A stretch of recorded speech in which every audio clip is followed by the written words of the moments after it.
My name is Adam Nicolson. I'm a writer, and ever since I was a teenager, I have been gripped by the 17th century. It was Britain's most revolutionary century, when all the forces of modernity began to stir under the old order, slugging it out on the great battlegrounds of religion and politics.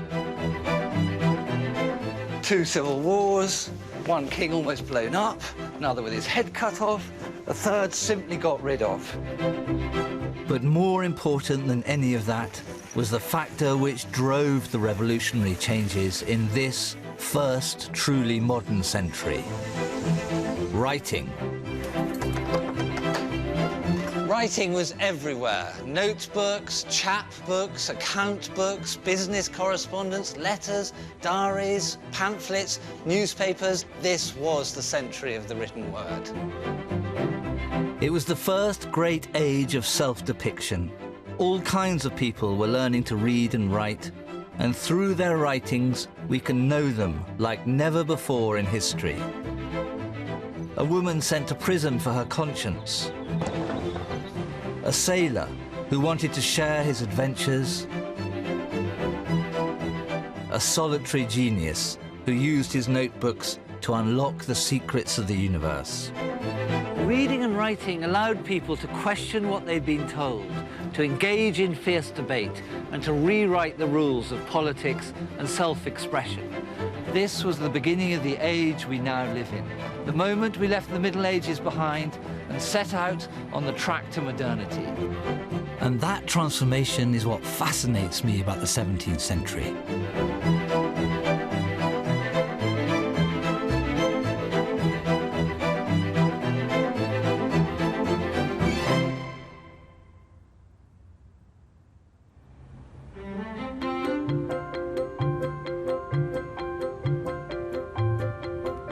The early 1600s were thick with their medieval inheritance.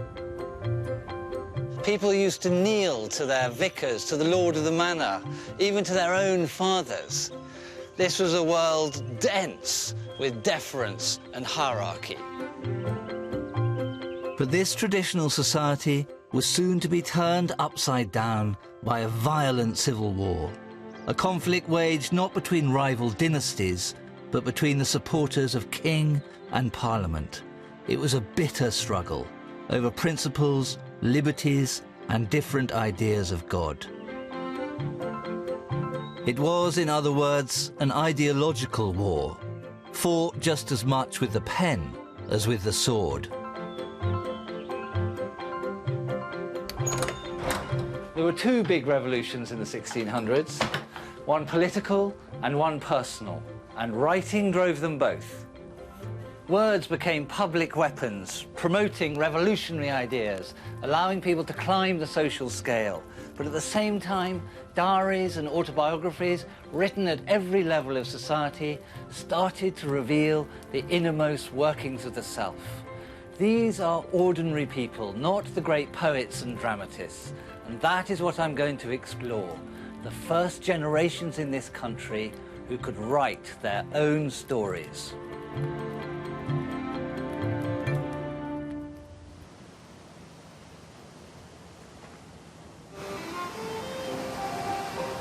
I'm going to tell the story through 5 different characters, each playing a different part in this literacy revolution.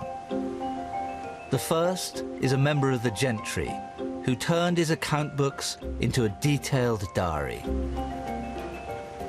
His name was John Oglander. A man who was so booked into the way things used to be that change, that social revolution, looked like nothing but threat or even disaster.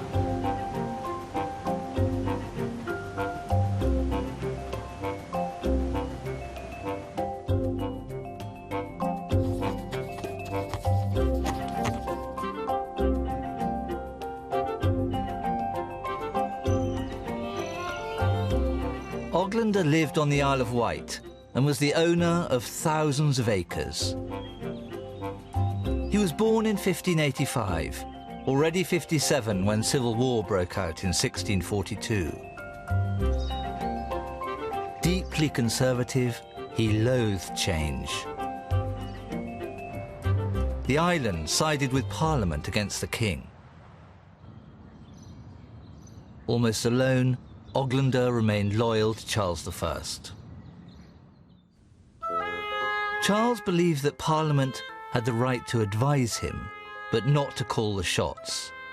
Many members of Parliament were worried about the king's religious policies, fearful he wanted to destroy the people's liberties and even restore the Roman Catholic faith. Oglander, as a royalist, found himself in the thick of it, his wife and children all apparently on the losing side. In the 15th century, literacy was only widespread among the aristocracy and the clergy. But the invention of the printing press and the need to be able to read the Bible triggered a literacy revolution. For the first time, ordinary people started to write about their lives. John Oglander was one of them. Oglander wrote down every detail of that life, who he employed, what he paid them, his assets, his debts, and all of that went down into what he called his books of accounts. And 5 of these precious leather-bound volumes have been treasured ever since by the Oglander family. Now, this is a portrait of Sir John Oglander. There he is, resplendent in his pink silk and his lace collar. Which looks a bit like a strawberry blancmange, with nice raspberries just scattered on it. You may think so, but this will be his very expensively purchased silk, made by a good tailor. Oh, have you know? I think they called them doublets, didn't they? Yeah. Oglander loved to budget. Sir John Oglander's Book of Accounts, December the 20th, 1642. John Curtis, my butler's bill, yes, 15 and 6pence. For 10 pounds of Maligo raisins, 2 and 6pence. It's rather like keeping all your accounts from Tesco's. Like his ancestors, Oglander was making an audit of his money and his estate. But unlike those ancestors, he also began to make an account of his own self, of his own doubts, ambitions, and life experiences, noted down on any available space.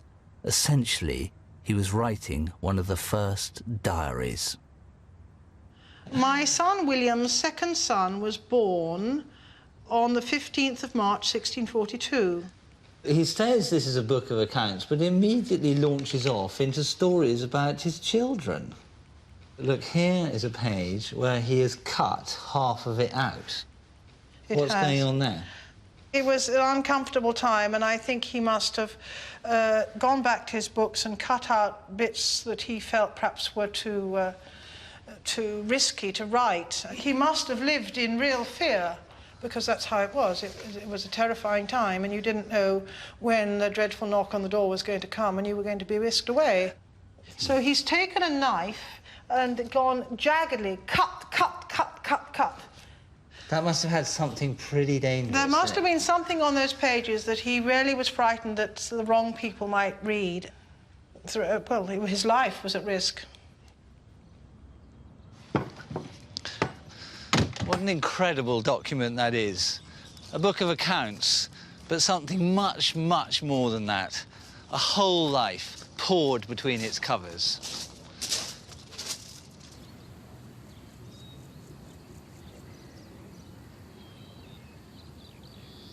So this is where he lived, Nunwell. This part of it here is where the family would have lived. John Oglander and his wife and children, the grand upmarket bit of it.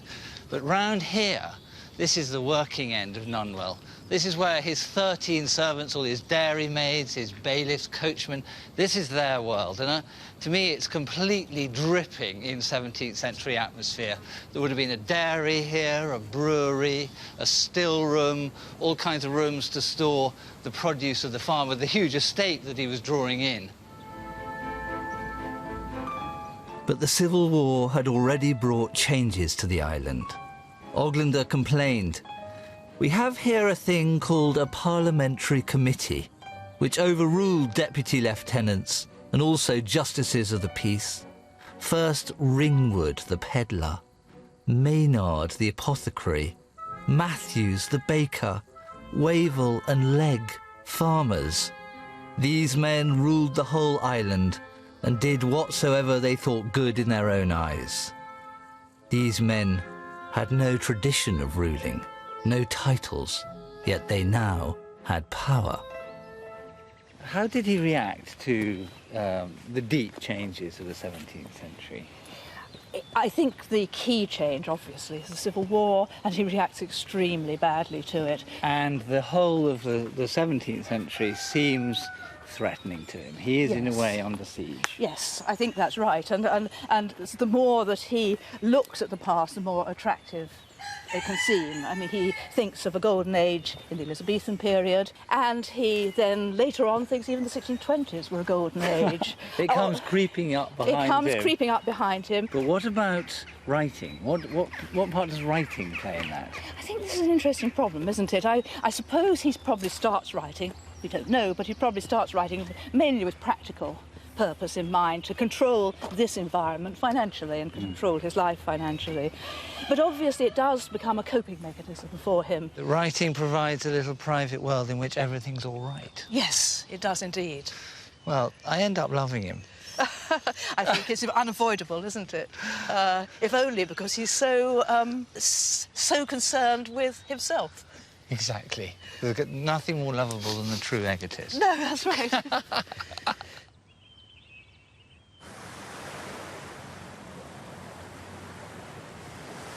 Oglander was concerned for himself, but also for his growing family of 4 boys and 3 girls.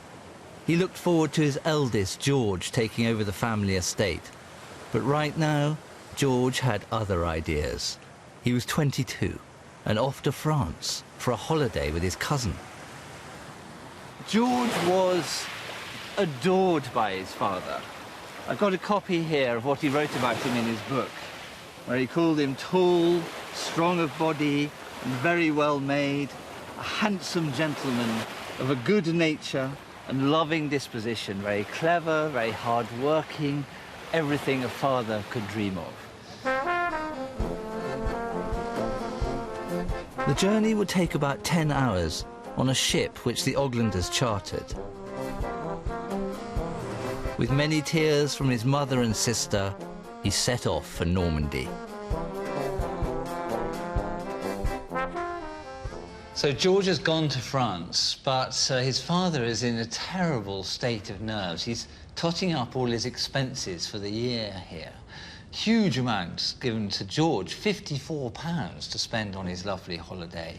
The man who was taking him there paid to John Barkham for carrying George into France £1 15 shillings. But the really frightening part of it for him is the total. £747, 3 shillings and 5 pence. Now, gentlemen all over England would have been doing their accounts like this, but very, very few of them would do what Oglander did next.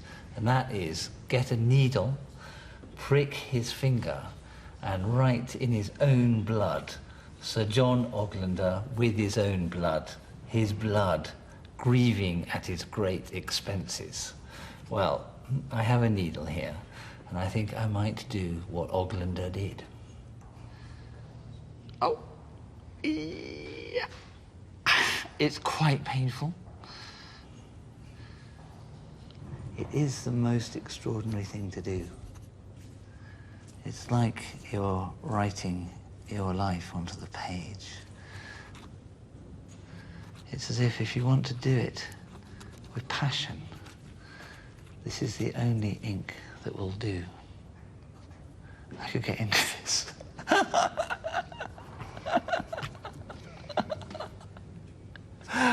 Great. Look at that. From the heart.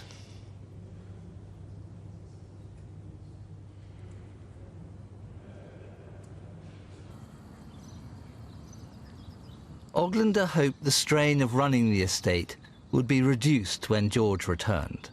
His son had come of age and would inherit. The father's dreams of passing his estate on to the next generation were almost there. He wrote, "He should succeed me in the affairs of the country and purchase my ease by undertaking the burden on his own shoulders."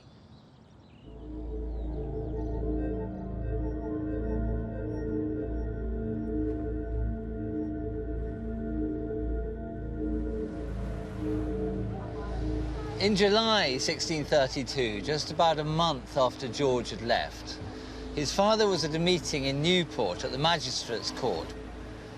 But something happened that morning which really changed his whole existence. I heard a murmuring and a sadness amongst the gentlemen and clergy. And amongst the rest, Mr. Price of Colborne told me he hoped that ill news that was come to town was not true.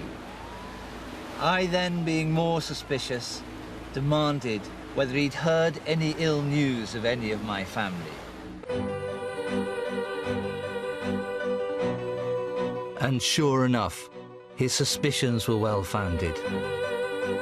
The mayor came up to him and whispered in his ear that he'd heard of some more disturbing news, that my eldest son, George, was very sick, if not dead. What a case I was in, and how deeply stricken, insomuch as I have much ado to get home. Deeply stricken, he struggled back to Nunwell on his horse.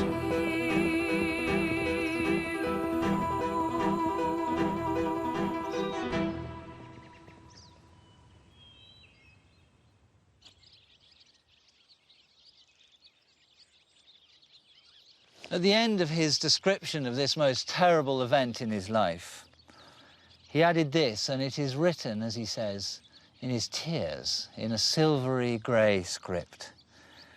"With my tears instead of ink, I write these last lines. George, my beloved George, is dead, and with him most of my terrestrial comforts." And above it, in the margin, maybe a little later, but this time in his own blood, he wrote, "Oh, my son George, would my life could have excused thine." It's an incredibly moving statement, that.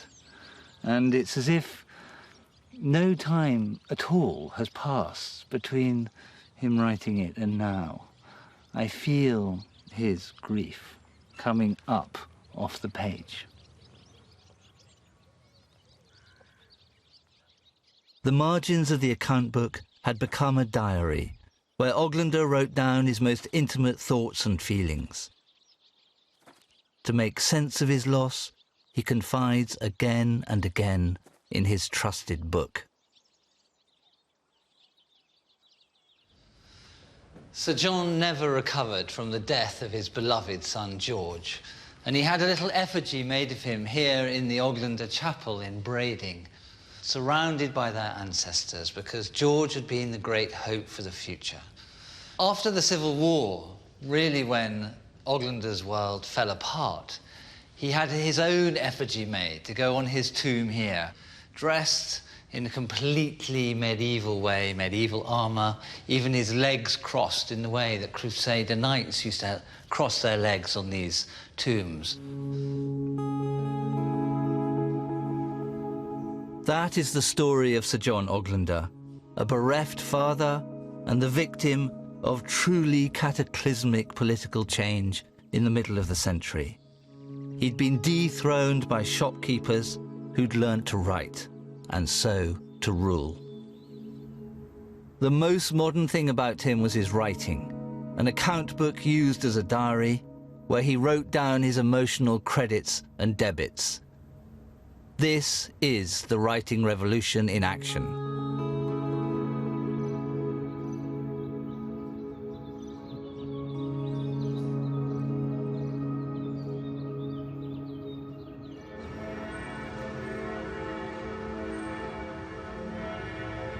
There was one area of 17th century life where this new literacy wave was to have powerful and lasting consequences, and that was religion.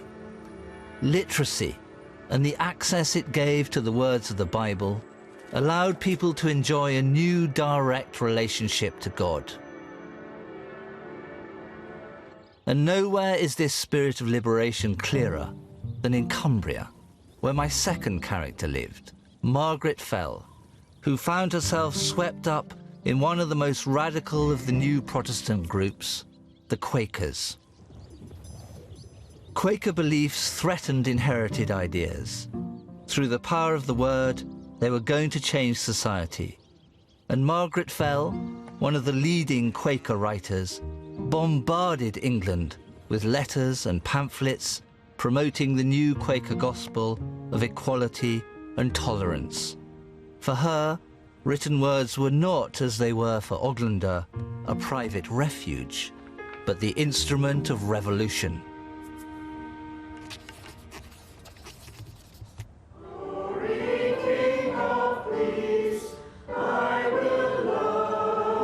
One Sunday, Margaret Fell, with her 3 children, was singing hymns at her local church. In walked George Fox, a renegade Quaker preacher. His views had already got him jailed for blasphemy. He stood up on a pew. "Do I have the liberty to speak?" Well, the minister who was in the pulpit there gave George Fox the liberty to speak. And the words he said completely changed Margaret Fell's life. They were all about how the established church, the Church of England, was not the true church. It was full of falsehood for George Fox. And instead, true religion should attend to the words of Christ himself. Fox was suggesting that people should ignore the clergy and interpret the Bible for themselves. The church service disintegrated as the constables tried to throw him out, but Margaret was captivated. I have a copy of a passionate letter Margaret wrote to Fox once she was back home at Swarthmore Hall. The geometry of her whole world had shifted, and she wrote Fox an extraordinary letter. It's almost a love letter, or a letter in which the language of love is completely fused with the language of religion. "My own dear heart, thou knowest that we have received thee into our hearts and shall live with thee eternally. And it is our life and joy to be with thee. And so, my dear heart, let not the power of darkness separate thy bodily presence from us."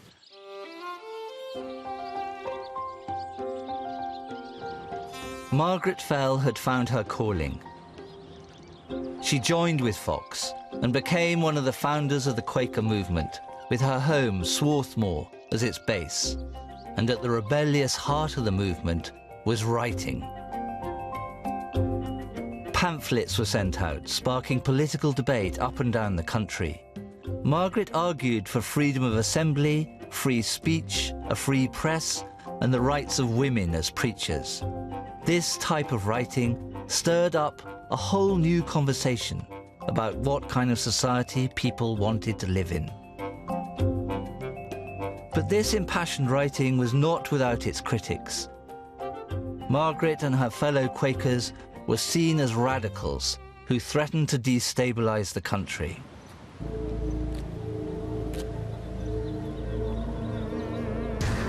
What Margaret wrote brought down the wrath of the establishment on her head. In 1664, Margaret Fell, mother and leader of the Quaker movement, was sentenced to life imprisonment. She had refused to swear allegiance to the king. She was one of 6,000 Quakers who were imprisoned in that decade.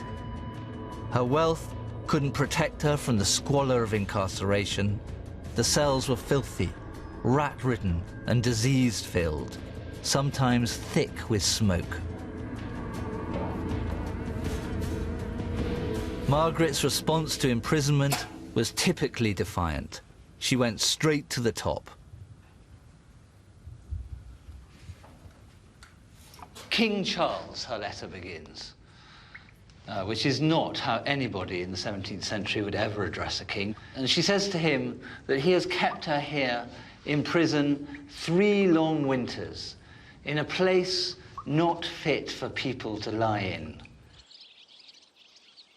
Her only consolation was being visited by her children, who had to cross Morecambe Sands at low tide to reach her. Anybody put into a place like this is, by definition, deprived of instruments of command and control. But Margaret Fell had one thing, her pen, and her pen was her sword. After 4 long years, her complaints were answered, and she was released.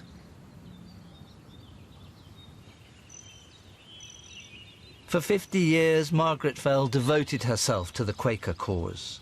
Through her writing, she fostered the Quaker movement, turning it into a national network.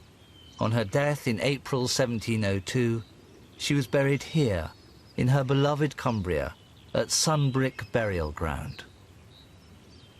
It's an extraordinary place. There are more than 200 Quakers buried here, but there's not a single sign that there's a single body under this turf.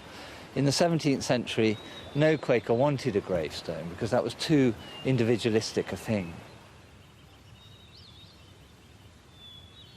Margaret Fell was convinced of the Quaker idea that all people were equal.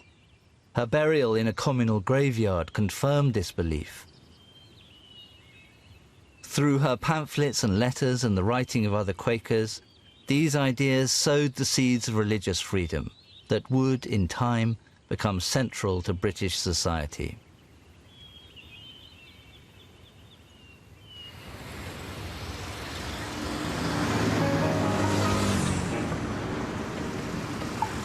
But not everyone was ready to join the battle lines. My third character works yet another variation on this relationship between writing and revolution.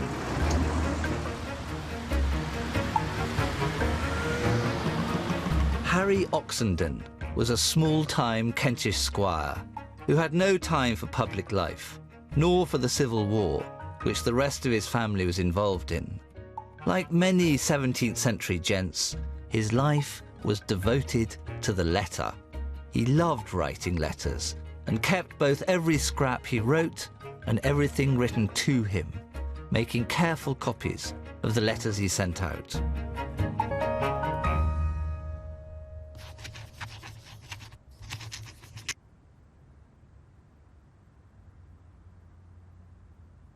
He made himself the centre of a complex social network, and he kept everything private by devising his own private code.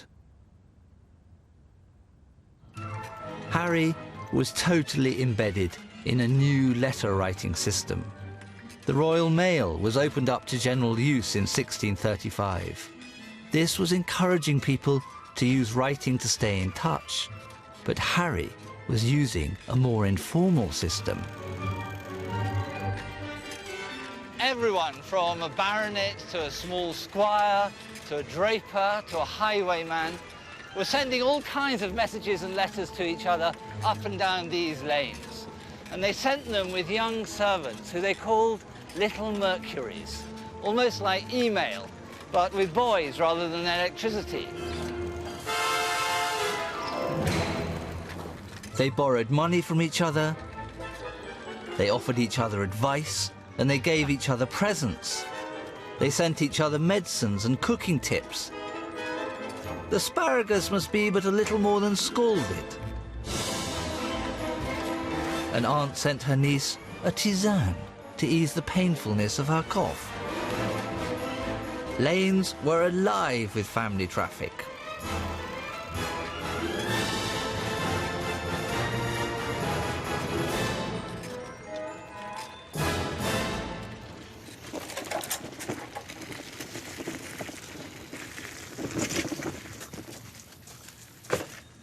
So this is May Deakin. It's Harry Oxenden's house, an incredibly beautiful place in this lovely valley in the North Downs. It was his father's house, but when he came to live here, he made it even more beautiful, planting gardens, orchards, fruit trees, improving the house itself. This is where he wrote all his letters. This is where he stored that huge pile of letters which have remained in his collection.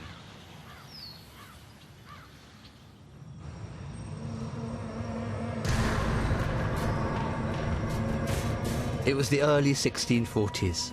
Religious and political tensions were escalating.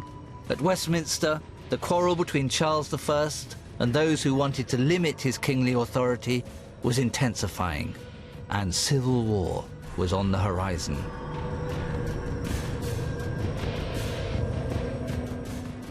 News travelled the country in pamphlets spewing out of the printing presses on both sides. The letters sent down to the country carried the latest intelligence. Harry stayed down here at May Deakin, apparently completely oblivious to the great events that were just kicking off in London. But his best friend and cousin Henry Oxenden was up there, keeping tabs on exactly what was going on, and writing to Harry down here luxuriating in Kent. And what was he doing? Didn't he realise that this was the great crisis of the country? So this is a letter from Henry to Harry in January 1641. Were you but here to hear the drums, see the warlike postures and the glittering armour up and down the town, and behold our poor bleeding liberties at stake, it would rouse your spirits, if you have any left, from that deep, drowsy lethargy you are now overwhelmed in.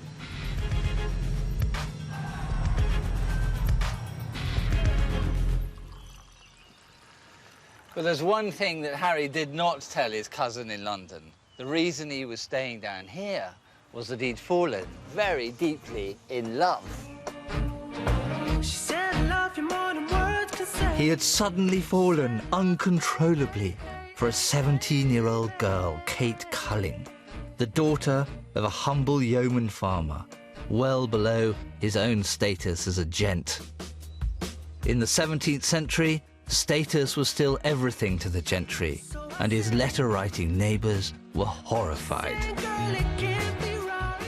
Harry was now 33, and I think probably for the first time in his life, he was in love, and he didn't know what to do about it, this terrible affliction that had arrived in his life. And so he wrote to a cousin a letter about the various remedies he'd attempted, including fierce exercise. I have tried to cure myself by exercise and diet and fasting. I've endeavoured to hinder it in its first growing. In the bargain, I've kept a whole quarter of a year out of her company. I've endeavoured to call to mind the weakness of most women, their pride, their dissimulation, their uncertainty. Harry soon married Kate, and from that moment on, his finances were not looking pretty. Oh, no! Harry had fallen into debt and had to spend an increasing amount of time in London, away from the girl he loved. Daily life in the capital was full of drama. His cousin Henry described the turmoil. Soldiers were on the streets of London and cannon drawn up outside the palace of the Archbishop at Lambeth. Crowds surged along the embankment and quays by the Thames. As Parliament grew stronger, the king fled to Nottingham and raised an army. The two sides slugged it out in a bitter and bloody war. In the end, the royalists were defeated, and in 1649, Charles I was beheaded. For Harry, married to a farmer's daughter and with no money, his social network collapsed. He dropped out of the gentry class. The letter writers of East Kent now ignored him. The network that he'd created and that had supported him slipped away. When Harry was away in London, the only contact the couple had were their letters, and they wrote to each other all the time. He says, I sent thee a letter by the Friday post last and another by the Tuesday post, and he just had a letter from her that Wednesday evening. But the very intriguing thing about these letters is that a lot of them, scattered all through them, are little pieces of code. Code would keep these letters private from the couriers. In the 17th century, letters weren't sealed up. Anyone carrying them could read them. And when Oxenden is getting very private with the girl he loves, private about how she is, how he is, about their money, about their desperate affairs, then he doesn't want anyone to know. Now, the trouble is, I can't read a word of it, and I need to, because the key phrases are the ones that can't be read. When few people could read or write, writing itself was a kind of code, indecipherable to the mass of the population. But as literacy spread, those secrets started to become accessible. Suddenly, you had to take precautions. How could you guarantee that the wrong people didn't read and capture the very thoughts which your own literacy had allowed you to express on paper? It's a pretty simple cipher that we come across all over the place in correspondence in the period. And this is a nice one. It's a pretty simple one. At first glance, as you yourself experienced, it throws you. You actually can't quite get the key things. So he'll basically take names out, personal names, anything sensitive, in this case, not surprisingly, about money. Things about money tend to go into code. So it's a straight substitution for one of his symbols for a letter in the alphabet. Exactly. Yeah. So a substitution cipher where every single time the letter A appears, its equivalent in code will appear. At first, it takes a while, but it's amazing how quickly the mind remembers. It's like learning, a new alphabet all over again, but it happens very quickly. So it's actually M-O-N. E-Y, is it? Is that money? Money? I think it is. You start to make your way through, and pretty quickly, like for without money. Yeah, money. Nothing is to be had of the best friends. And that is a certain truth as any I know. So that's his world falling apart. Yeah. The people he could previously have relied on, his neighbours and relations, are not standing by him in his hour of need. But now, how common was code in the 17th century? How usual was it for someone to be doing something like that? Well, there were lots of reasons why people would want to keep things secret from other people. I mean, say they wanted to express their love, and that love was something that they either wanted to keep between them and the beloved, or it was a love that wasn't supposed to be shared, it wasn't supposed to be known, it was illicit. Another thing, of course, is let's think that they wanted to express a religious belief. Let's say it was a Catholic belief and they were living in a Protestant country. Probably the most widespread use of ciphers and codes, which is a political secret, a plot against a ruler, and you and your fellow plotters want to communicate with each other without being found out. They start really simple. Maybe the easiest is if you know a foreign language and those around you don't, or probably don't, just throw the odd French word in, or throw the odd Greek word in. Pepys does that, doesn't he? Pepys does it all the time. But Pepys is a good example because Pepys also, particularly when he's talking about sex, it's money for Oxenden, it's sex for Pepys. He uses a similar code where he will say, I invited the neighbor girl over and asked her to X, Y, Z, 6, 7, 12, etc. And he knows what he asked her to do, but the prying eyes would not know. I think that's one of the ways in which you can see 17th century communication as the beginning of modern communication. I mean, we talk about it as a period with a communications revolution. And I think that's clearly the case. This all comes after the invention of printing. You get more and more literacy. And that, in a way, is a great development, but it also makes for less privacy. I think people had to assume by the 17th century that all of their written documents were probably being read by others. or capable of being read by others. And there's very little they could do about that except turn to secret communication and to code. Harry Oxenden used writing to promote his social connections. But his own private world of Kentish friends and relations eventually abandoned him. As his money ran out, his social status fell, and the letters stopped coming.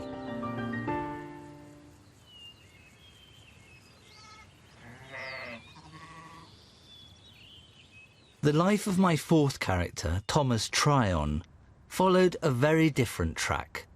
As Oxenden went down the scale, Tryon was about to go up it. A simple country boy, he had the nous to see that for poor people like him, writing could be an escape route to a better life. Writing could push you up the social scale.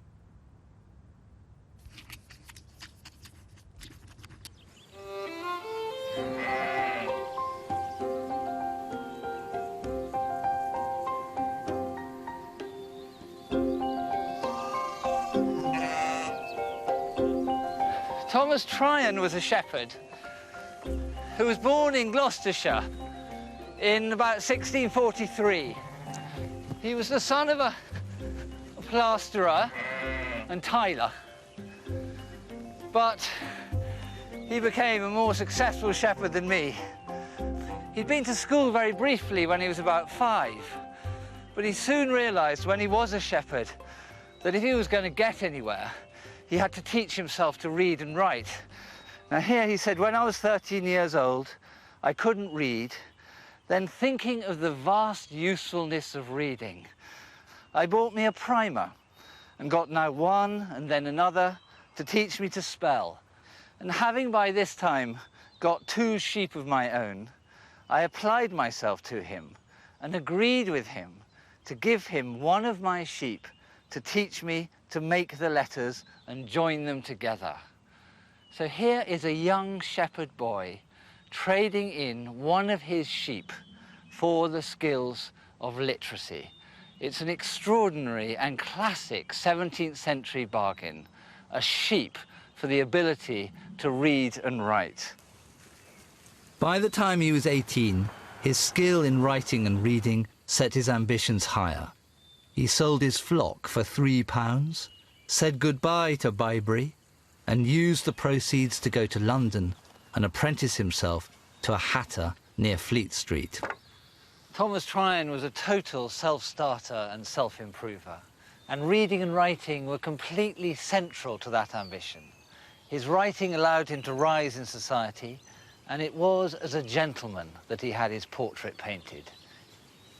He had arrived.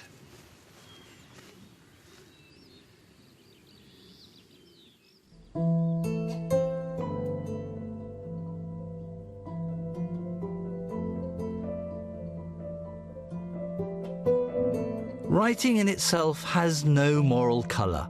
It can be pious, ribald, vulgar, refined, aggressive, private, loving, pompous. But that is also its great quality. Writing can be anything you want it to be. Writing is the great liberty train, the road to possibility, on which increasing numbers of people in this country had decided to climb. This is a copy of Charles Soresby's copybook, which is in the Derbyshire Record Office.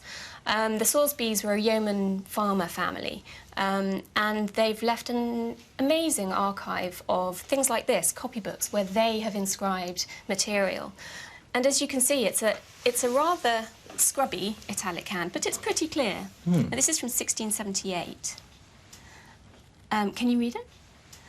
Charles Soresby, his book, God give grace thereon, to look, but not to look, but understand, for learning is better than either house or land. So this is the son of a yeoman farmer, really bettering himself, or being bettered by his parents. What's wonderful about it is that they have inscribed all kinds of little doodles and writing couplets all over the book. Where are the doodles? Here, look, we have Roland Knivit, Amen. We've got more here, and a little F over there. And then as you go through, Oh, yeah, look at that. you see that they've written. They're just scribbling all over it, really. Do you see here it says to make? Yeah. And he's written to make just there, hasn't Yeah. he, as a practice Yeah. to learn to write. So, how do you turn that into a pen? Right, take your knife. Yes, have a knife. I'll have a go as well. What you need to do is make a incision through the middle of the quill. Yeah. Well, weirdly enough, the effect isn't too disastrous. It isn't, but should we... I think Shall I maybe we'll start again. It is disastrous. We've got lots of spares. OK, so I start about here Yeah. and go down. Go down through the middle. Have I trashed it? OK, but the actual tip now looks pretty well like a car crash. It's OK, that's going to come off. Hang on, let's have another go. There we go, that's brilliant. Is that brilliant? Yeah. Now what you need to do is make 2 half-moon cuts on either side of this to bring the nib down. And this is 2 half-moon cuts. This is actually real. This is the difficult bit. That's really good. Ta-da! Fantastic. That looks like a nib. So maybe how long would that last us then? I mean, if I were spending a day writing, would that last me a day? I should think it would last you a day. So over a year, a professional would get through hundreds. Yeah, I mean, the court of chancery in the 17th century, each scribe is given an allowance of 300 quills a year. So it's a complete palaver, isn't it? You have to get your paper from France or Italy, you have to go and shoot your goose, you have to get its wing off, find the right feather. We're not just banging off emails or texts here, are we? This is a huge, elaborate process. So I dip in. Yep. And it holds some in there. Beautiful. Or this. Oh, lovely. It looks like 17th century writing. It does. It's absolutely phenomenal.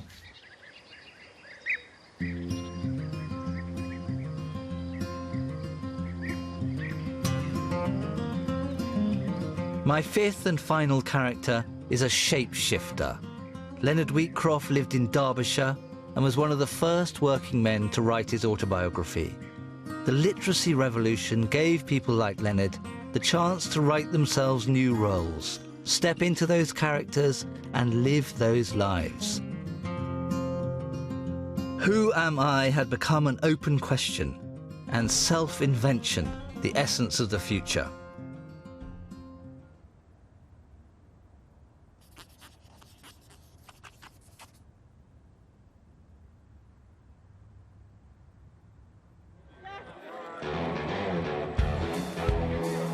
He was a young man in love with writing in his late teens during the First Civil War.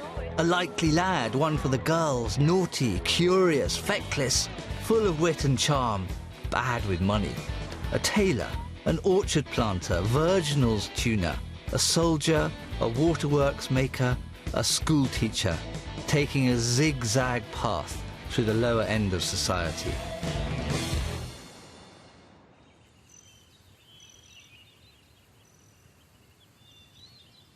Leonard Wheatcroft was a village craftsman. One of the personas he created for himself was Leonard the Bard. So this is one of his slightly naughty poems about seducing a girl, and he begins by addressing the girl himself. Thou hast a pretty hand and foot, a leg of comely measure, and another thing belonging to it, in which I take most pleasure. When she had heard herself thus praised, the lass seemed somewhat willing. The young man's fortunes being raised, they straightway fell to billing. Sweetheart, quoth she, I pray tell to me, when we two shall be married. Faith, not at all, he answered her, since this thou hast miscarried. And it doesn't end well. When she had heard the words he said, she woefully lamented that she had lost her maidenhead.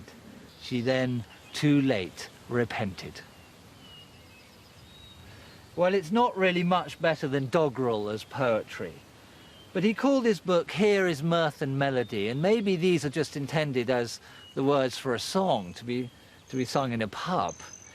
And it also reveals him to be entirely typical of your average 17th century male, happily abusing young, innocent girls and having sex with them when all they were really interested in was marriage. I don't think this was a world of equal opportunity. Of course, he was hopeless at managing his money, and he soon fell into terrible debt. There was one point where he said he had 2 brass pennies left to his name. But reduced to penury, what did this marvellous man do? He wrote a great song, The Beggar's Delight.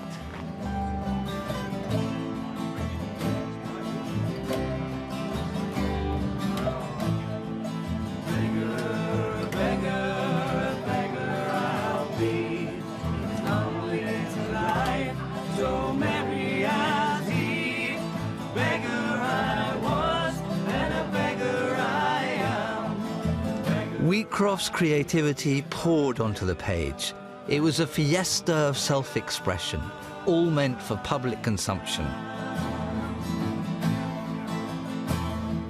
Okay, everybody, as a follow-on from the marvellous Wheatcroft song, we now have the Leonard Wheatcroft pub quiz. Why doth a dog hold up one leg when he pisseth? Any answers to that? Because if he held any more up... Oh, it's a very good answer. No, what else have we got here? Why have men beards and women none? Not round here, they haven't.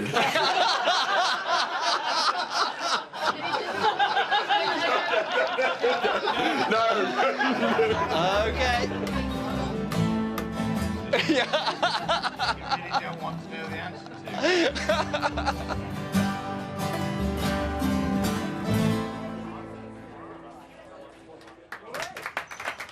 So, Maureen, what kind of man do you think he was? He seems kind of chaotic in one way. I think he was good company. Yeah. Definitely good company. Not, well, as he said, he was a bad lad. So he was not all that reliable, I think, as far as his wife and children were concerned. But... what was he after in life? I think he was a proud man, actually, and I think when he got into trouble and into debt, that shook him. And so although he carried on liking ale and liking singing and liking all those kind of competitive parish sports, he did settle down and do rather more serious work. What do you think of him as a writer? He's not entirely original, but he's actually quite vigorous, quite engaging, and yeah, full of local incident, local detail, local people's names. So as a document of social history, his book is full of really great information that you wouldn't get anywhere else. No, and so what kind of role do you think he played in the village? Probably he was the person you went to if you needed something read or if you needed something written. Yes. And although... he was the words man. I think so. Of Ashover. And he'll do you a valentine. He'll do you, you know, you've got somebody you're trying to woo, he will write you a letter that might work. So if we think of 17th century Ashover, how big a part do you think words played in the life of the people living here then? Increasingly, people are aware of and meeting up with printed words. When they go to fairs, there are ballad singers selling the words. For legal purposes and for official things, you know, a midwife's oath is written down and you have to either read it or follow somebody reading it and read it back to them. Increasingly, reading was more and more of an asset. So do you love Leonard Wheatcroft? I think he's terrific. I can see it in your eyes. You're in love with him. Shocking. In 1660, the Republic was abolished and the monarchy restored, though with much reduced powers. But Wheatcroft remained as keen as ever on self-promotion. When he was 68, he created yet another persona. This time, it was Leonard the Hero. He built a monument celebrating the arts and himself as a champion of them. And a neighbouring poet in a village just over there, Mr. Oldham, heard about this and wrote some verses in derision. And so some local gentlemen heard about this rivalry between the two of them and said, why don't you have a contest? Like a sort of cockfight, almost, of the local poets. And the place to have it would be up here on top of the hill. Leonard wrote a typically self-promoting account of it in his autobiography, and I've got a page of it here. And this is what he says. There did I challenge him to walk with me onto Parnassus Hill. But we both missing our way, we chanced to light on an alehouse. And after we had drunk a while, we fell into discourse concerning the 9 muses, which he could not name, neither could he tell from whence they came, or what they'd done, or what they might do. So I, in the audience of all the company, gave them their right names and all their right titles, whereupon they decked my head round with laurel branches, to the great vexation of my antagonist, Oldham.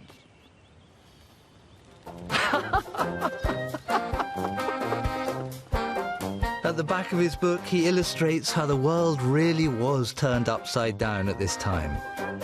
Leonard Wheatcroft, yeoman craftsman, drew himself an aristocratic coat of arms.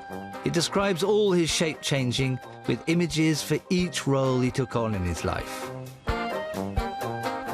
My coat of arms, he says. And this is all part of him. I can't see a damn thing in this. This is all part of him trying to be a gentleman, so making himself have a kind of coat of arms as a gentleman would. But there's some irony in it, because instead of swords and helmets and all those martial things that a real gent would have had, he puts the tools of his own trade in here. His tailor's shears, his measuring stick for laying out gardens, his bodkin for his tailor, and his thimble there, his golden thimble. And so this really is Leonard saying, almost at the end of his life, I have lived as good a life as I possibly could. I have lived a writing life. I have used writing to become the sort of man I wanted to be. And I, in some way, feel myself released into a kind of new liberty by that. That's what this writing revolution is all about. It's about the release of the person into new possibility.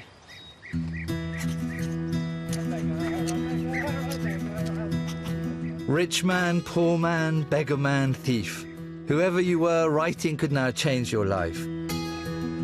Enlarging it, extending it, enlightening it.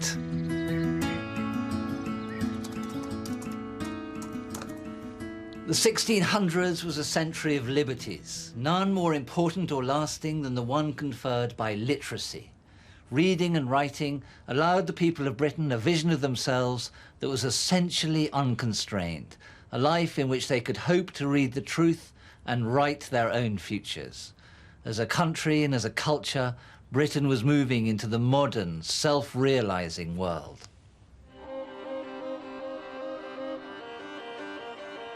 In the next programme, I'm going to look at the way in which this new world of the written turned its gaze to man's understanding of the universe, of God, nature, and the structure of reality.